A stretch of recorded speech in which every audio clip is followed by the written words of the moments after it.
was a bully-beaten orphan who mastered silence and scars, forgotten in a city that traded pity for profit. Then a streetlight flicker, a promise of another world, and he wakes in a body no academy could ignore.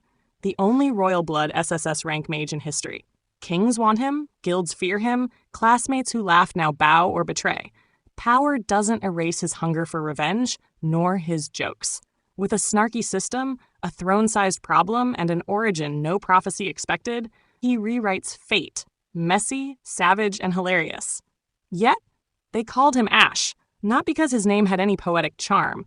His real name was the sort of small, hollow thing that made the town keep distance like a stain, but because he moved through alleys like a shadow washing away. Ash had the habit of laughing quietly after someone left him bruised, like the sound would disinfect the wound. It didn't. Bruises stayed. Laughter stayed too. "So you look like trouble," Malik said. The bully with permanent soup stains on his collar and a grin made of other people's shame. He pushed Ash against the cold brick, crowd gathering to watch a tradition everyone pretended was just entertainment. Ash's palms knew the weight of silence. He could catalog the angles of a fist the way some people catalog seashells. Hands up, head down, don't give them a scene. That was strategy. Survival. "Please, man," Malik crowed. "Ain't nobody gonna fight back."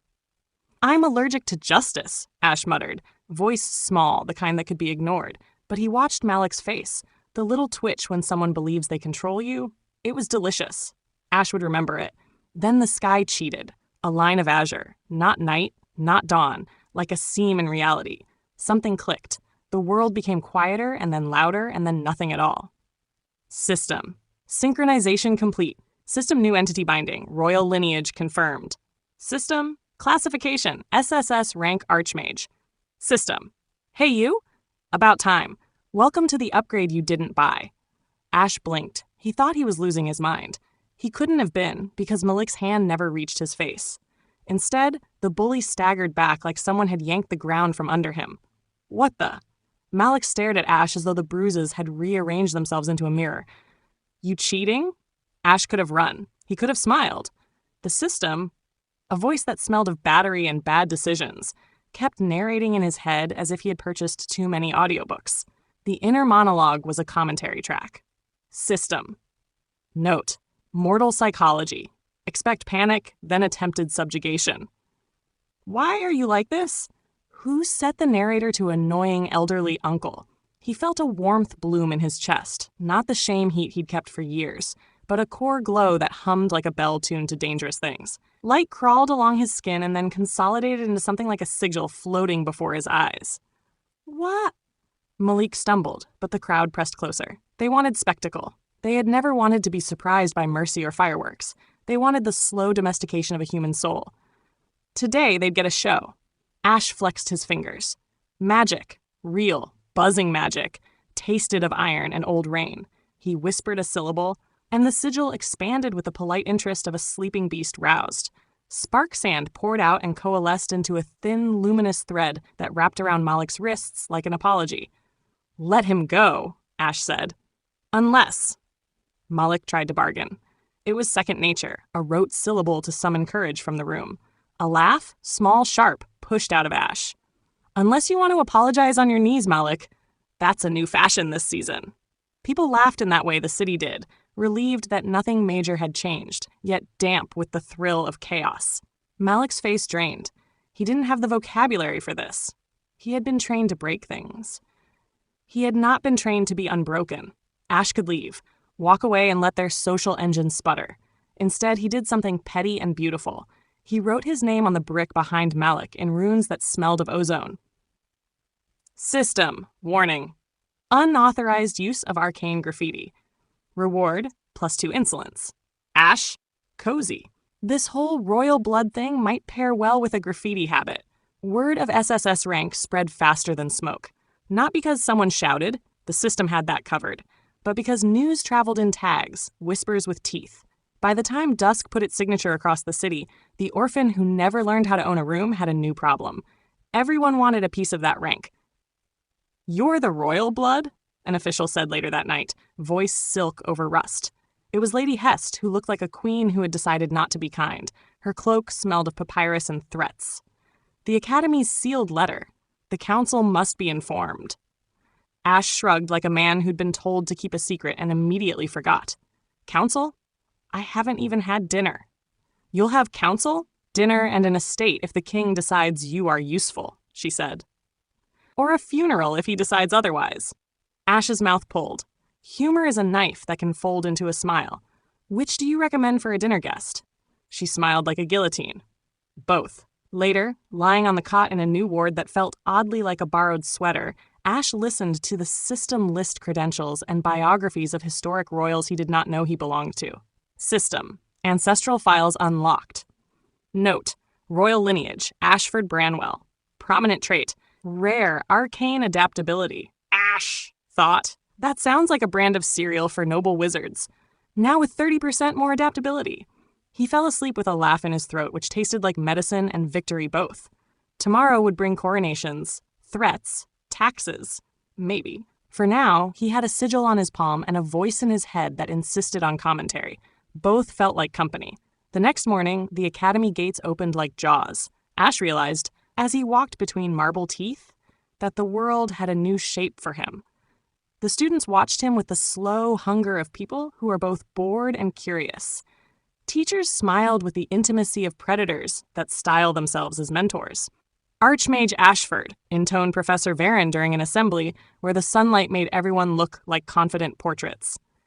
We shall see whether legend can carry the weight of expectation. Ash thought, legends are heavy because authors are lazy. He lifted a hand and the sigil on his palm blazed like a private star. It was savage, and for once he let it be. He would not be silent as a matter of habit. He would be loud as a method. That's our new royal blood, someone whispered. He killed Malik with a look. He didn't, Ash said, turning. I only borrowed his dignity for a week. I'll return it if he files a receipt. Laughter, immediately and hard. Malik looked like a man who had misplaced several reputations. Ash had stolen one, but left the rest. He had not come to be loved. He had come to be remembered. He also had a system that rewarded insolence. And that, he realized as the crowd thinned and shadows took their places, was the funniest part. System. Daily objective. Establish local dominance. System reward projection. 3 coins, 1 infamy point, 1 you're cute when you pute badge. Of course it measures charm. Of course it's petty.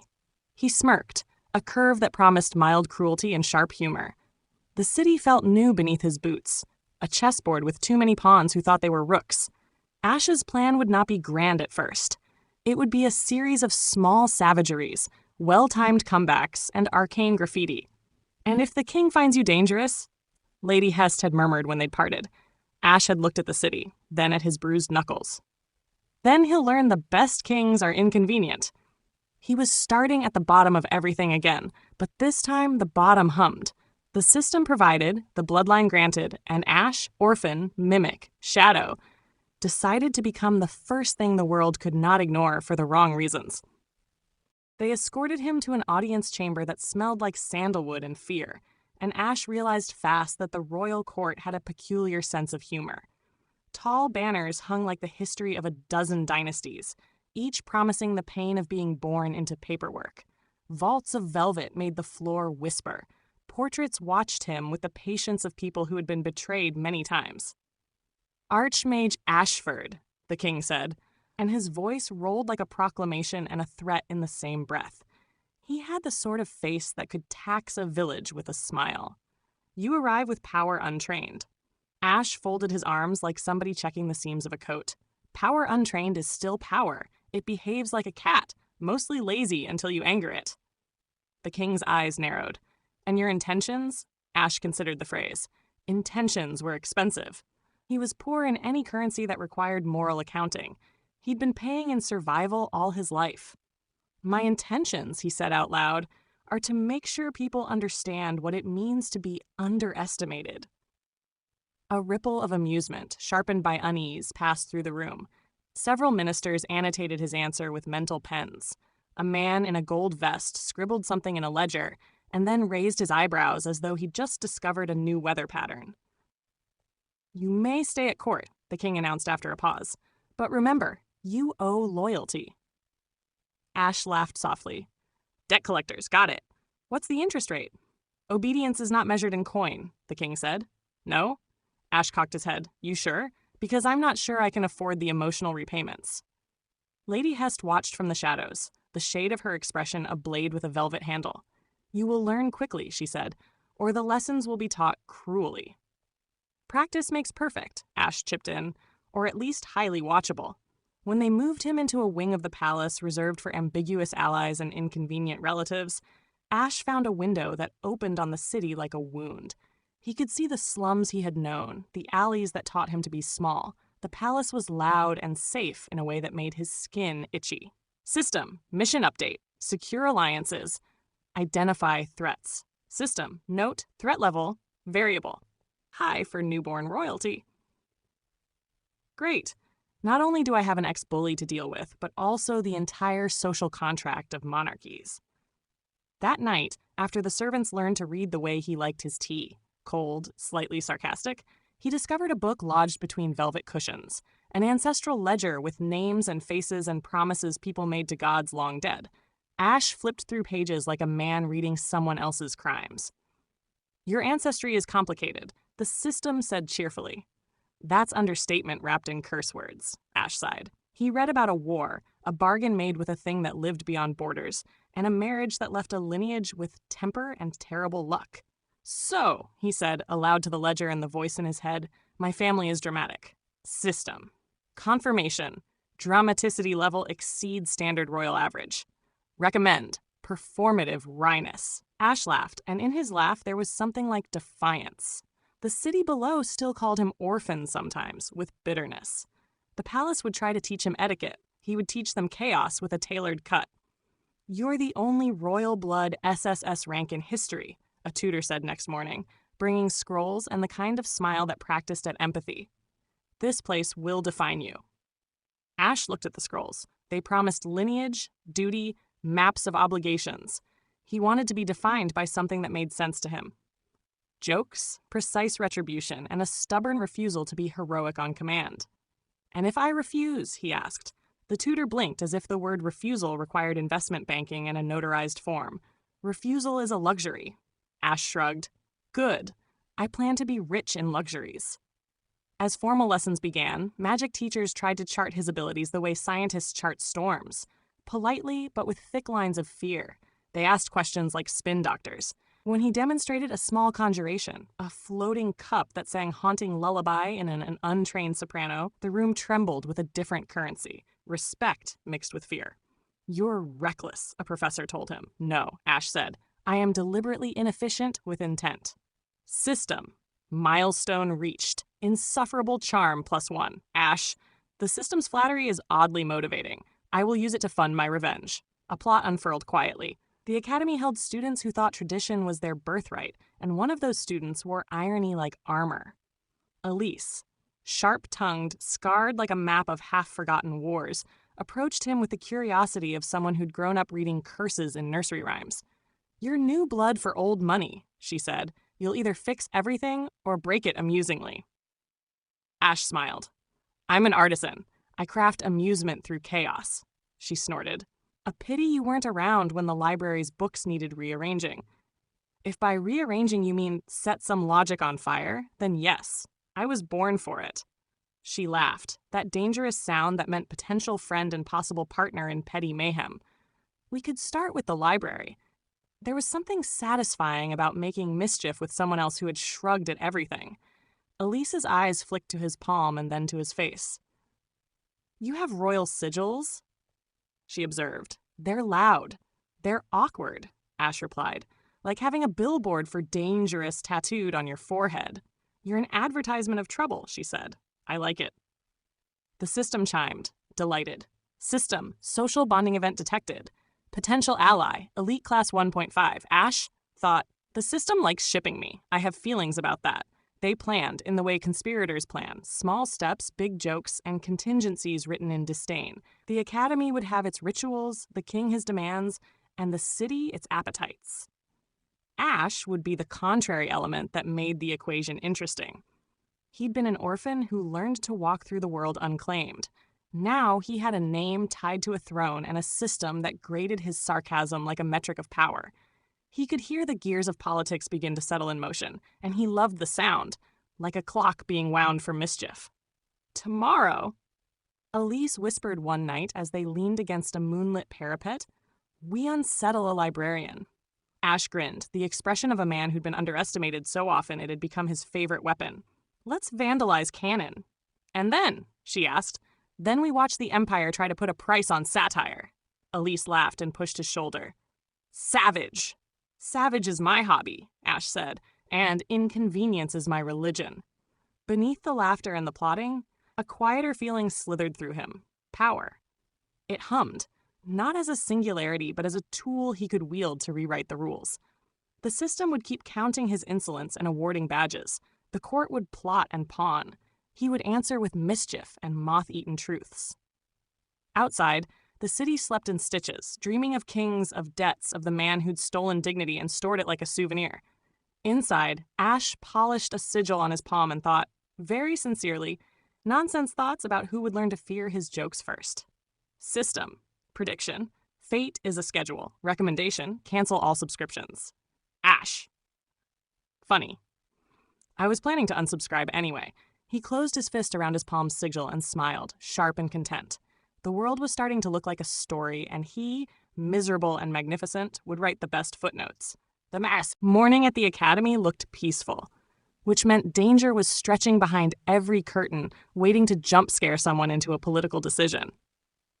Ash walked through the courtyard like a man late to his own coronation, and absolutely unbothered about it. Students watched him the way carnivores watch a new dish, curious, hungry, and trying to decide if they should nibble or flee. The sigil on his palm pulsed faintly with every step, like a heartbeat that didn't respect personal boundaries. System. Daily objective. So minor chaos. System reward. 1 arcane token, 4 infamy, 1 mystery snack. Ash, if that snack turns out to be something breathing, I'm suing. Morning, royal graffiti artist, Elise said, sliding into step beside him with the ease of someone who'd already accepted she'd be implicated in half his crimes. He grinned. Morning, library terrorist. Please, I haven't destroyed anything yet. You have ambition, Ash replied. That's worse. Their first class was Theory of Arcane Integration, which sounded like someone named it after a night of drinking and regret. The lecture hall buzzed with whispers that smelled of envy and panic. Professor Varen stood at the front, robes billowing in a way that suggested he spent real money on dramatic entrances. Class, he announced, our newest SSS rank prodigy will be demonstrating raw arcane resonance today. Ash blinked. Will I? Yes, Varen said, as if Ash asking the question was a personal insult. Step forward. Elise elbowed him. Break something expensive. Ash whispered back, I will. He stepped onto the podium, every eye drilling into him like screws trying to install expectations. The sigil flared on his palm, responding to attention like a cat reacting to praise. Unpredictable and slightly offended. All right, Ash said, raising a hand. Let's try not to explode. Varen cleared his throat. Focus your mana. Feel the ancestral flow. Let it crystallize. Shh, Ash said. I'm communing with my anxiety. A ripple of laughter, quickly suppressed. Varen's eye twitched. Ash inhaled. The room's temperature shifted. Light gathered, soft at first, then brighter, twisting itself into a silver helix around his arm.